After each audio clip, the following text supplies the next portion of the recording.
I no longer work night shifts because every time I look in the mirror, I'm afraid I'll see him again. I am Neil Carter, a night shift taxi driver. I've been doing this job for years and I've seen strange things, but nothing compares to what happened that night. When the city sleeps, shadows stretch longer, and the roads hide stories that are never meant to be told. It all started when I picked up a stranger. They stood under a dim streetlight, tall and thin, wearing a long coat with a collar that half covered his face. When I rolled down the window, all he said was, "Drive to downtown." I didn't ask questions, just nodded and started driving. The rain had picked up and the streets were almost empty. The only sounds were the raindrops hitting the car roof and the tires gliding over wet asphalt. After a few minutes, I felt something was off. The passenger didn't move, no shifting, no adjusting, nothing.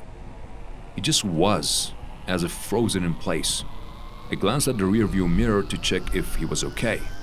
The back seat was empty. I slammed the brakes, the taxi screeched to a halt in the middle of the street. My breathing quickened, I turned back multiple times.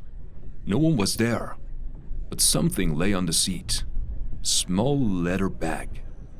At first I thought the passenger had slipped out quickly without me noticing, but no, the doors were locked. If he had exited, I would have heard the door. I hesitated, then reached for the bag. Inside was an old photograph. A man, the very same one who had just been in my car, standing next to two other people. On the back, an address was scribbled in blue ink.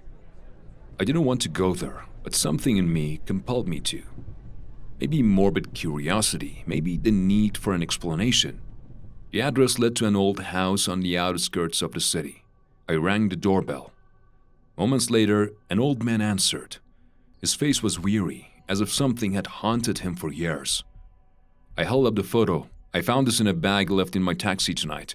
I think it belongs to someone who rode with me." The old man's face went pale. His fingers trembled against the doorframe. In a barely audible voice, he muttered, "This picture belongs to my son, but he died 10 years ago." A heavy silence followed. My heartbeat thumped in my ears. There had to be a rational explanation. Maybe it was just an eerie resemblance. Maybe someone was playing a sick joke. But how could a man who had died 10 years ago sit in my taxi tonight? "Are you sure?" I asked, my voice unsteady. The old man sighed and opened the door a little wider. "My son Michael disappeared 10 years ago. The last time I saw him, he was wearing that coat. The police said he was probably killed in a robbery, but they never found his body. All they found was his bag, this same bag." He took it from my hands, fingers brushing over the worn leather. "How is this possible?" I had no answer. My mind raced as I walked back to my taxi. A man who had supposedly died a decade ago had ridden with me tonight. But what disturbed me the most was what the old man said before closing the door. If Michael were alive, he would have come home. Maybe tonight, he was just trying to find his way back. That was the last night I ever worked a night shift. I'd really appreciate it if you could like the video before I continue the story. Let's get back to the story. I've been working in the metro for 5 years, but this time, something has changed. I am Jacob. I've been working as a cleaner in the New York subway for 5 years. It's a tiring and repetitive job that no one really wants, unless they have no other choice. But I like this job. The silence of the subway after closing has a strange feeling, like walking through a dead city. But in the past few weeks, that feeling has changed. The nighttime tranquility is gone. Something or someone is there in the darkness. It all started a week ago. As usual, after the trains had shut down, I entered the main hall. I was mopping the platform floors when I heard faint footsteps coming from the hallway leading to the tunnel. I turned towards it, but saw nothing. It was probably just the echo of my own steps. But a few minutes later, as I resumed my work, this sound repeated. This time, it was clearer and closer. The subway lights are always dim, but that night, the darkness felt heavier. I glanced at the hallway. No one was there, yet I felt like I was being watched. A shiver ran down my spine, but I convinced myself it was just my imagination. The next night, things got worse. While cleaning one of the ticket halls, I heard something fall. A tin can had fallen from the old staff office.